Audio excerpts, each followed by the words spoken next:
龙城之战中，卫青一直将匈奴人追到了龙城，还斩杀了700多人，从而使卫青一战封侯。卫青是舒服了，可匈奴人却被气坏了。他们从冒毒单于开始，就从来没有吃过这种亏，于是匈奴便更加频繁地袭扰汉朝的边境，报复汉朝。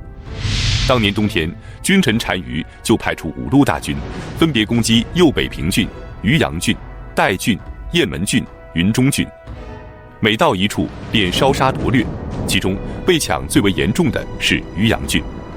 于是汉武帝便派韩安国前去渔阳郡镇守。可韩安国来了之后，匈奴却不来了，他就主动派人出去侦查，并抓回了一个匈奴的俘虏。经过审讯后，匈奴俘虏告诉他，匈奴大军已经跑到了很遥远的地方，短期内是不会再来了。于是韩安国便相信了俘虏的话。当时正是农忙时节，他就给汉武帝上书，请求让部队先回去收粮，只留下700人防守就可以了。汉武帝也就批准了他的请求。然而他刚刚撤兵1个多月，匈奴就再次的扑杀了过来。韩安国无奈，只能率领着700名士兵拼死守城。就在败局已定的紧要关头，幸亏燕王派出援军支援，才总算稳定了局势，匈奴退走。第2年，即公元前128年秋天，匈奴的左贤王派出2万骑兵进攻汉朝的辽西郡，杀死了辽西太守，掳掠百姓2000多人。随后又攻击渔阳郡和雁门郡。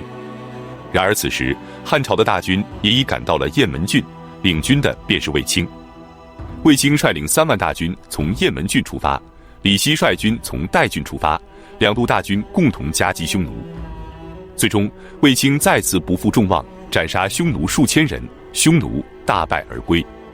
匈奴退走后，汉武帝调整部署，让韩安国前往右北平郡驻守。可几个月后，韩安国再次病逝，于是就需要重新找个人去接替韩安国的工作。汉武帝便想到了李广。在龙城之战中，李广被活捉后逃了回来，汉武帝将他打入死牢。虽然最后他用钱买了一条命，但被剥夺了所有的官职，贬为庶民，闲赋在家。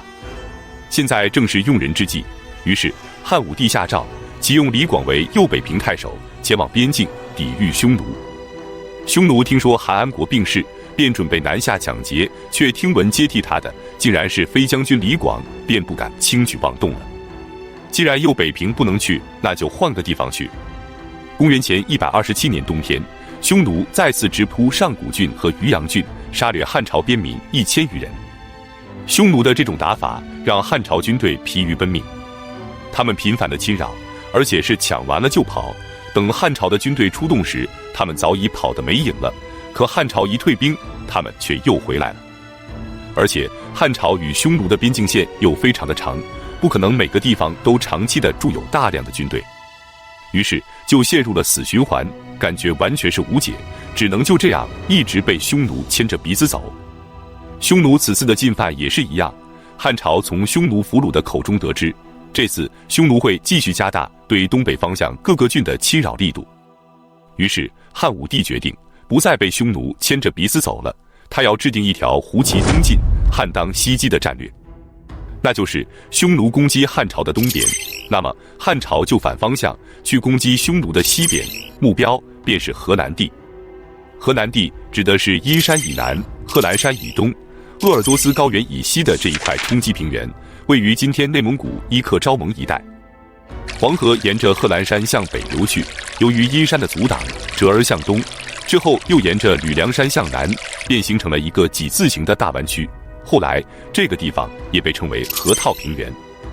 这里水草丰美，土壤肥沃，自古就有黄河九害为父一套的说法，所以这里就成了匈奴非常重要的放牧和养马之地。河南地不仅在经济上有着巨大的优势，在军事上更是具有重大的战略意义。匈奴经常以河南地为跳板，侵扰汉朝的北地郡和上郡，而且河南地距离长安也不足1000里，就如一把尖刀插在了汉朝的背后。这里长期盘踞着的是楼烦王和白羊王，他们也是匈奴进攻汉朝的前哨，打掉他们就等于拆掉了匈奴的跳板。于是汉武帝便要筹划一场更大的战役，给予匈奴沉重的打击。首先他命令李希率领1万大军出代郡，佯攻匈奴，做出要从正面攻击单于主力的假象。果然，匈奴单于得知汉军从代郡出来的消息后，当即就命令左贤王和右贤王都向中间靠拢，准备3路大军共同围攻汉军。而此时，卫青则率领着3万人马，偷偷地从云中郡出发，快速地沿着秦长城内侧、黄河的北岸急速向西行军。经过前期斥候的多次打探，这块地方是右贤王、楼烦王和白阳王3方辖区的交界处，处于谁都可以管，但谁也都不管的状态。而且从秦朝之后的80多年间，就从来没有汉军出现在这里，所以匈奴也就习惯了不在此处设立警戒。于是卫青的3万人马便不受任何抵抗，快速地来到了高阙。高阙是今天内蒙古杭锦后旗西北阴山上的一个缺口，状如门阙，故得此名，是一个重要的交通要道。于是卫青在这里留下了5000精骑守卫，将楼烦王和白阳王与匈奴右贤王的联系彻底切断。随后卫青便率领着苏建和张自恭等将领，以及2万多汉军，以迅雷不及掩耳之势向楼烦王和白阳王发动了突然袭击。楼烦王和白阳王一直以为汉军此刻应该正在代郡和匈奴大军决战呢，他们的河南地应该是高枕无忧的，因此也就没有做任何的防备。面对突如其来的攻击，顷刻间匈奴人便死伤惨重。他们赶紧派人去请求右贤王的支援，可卫青早已将这条路给切断了。他们派出去的信使也毫无意外的都被汉军给抓获了。又苦战了大半天之后，楼烦王和白阳王知道他们败局已定，还是赶紧逃命要紧。于是他们一面命人拼命抵抗，一面悄悄地带领着卫队趁着夜色溜走了。主将已跑，匈奴士兵要么被俘虏，要么就四散奔逃而走。卫青则率领着精骑沿着黄河南下，一面追击白阳王和楼烦王，一面对河南地实行包围，一直追到陇西郡才作罢。至此，河南地之战结束。此一战，卫青活捉匈奴数千人，夺取牲畜牛羊达100万之多，而且还是全甲兵而还，基本上没什么伤亡。消息传回长安，整个长安都沸腾了。这是自从汉朝建国以来对抗匈奴取得的最大的战果了。汉武帝异常高兴，加封卫青为长平侯，10亿3800户。同时被封侯的还有卫青的2个部将，苏建被封为平陵侯，张自恭被封为案头侯。仗已经打完了，又有个问题出现了。卫青此战收获颇丰，但对于这块土地是该撤军呢，还是该派军去驻守呢？汉武帝让群臣商议，结果大臣们意见不一。最终汉武帝采纳了主敷衍的建议，派兵驻守。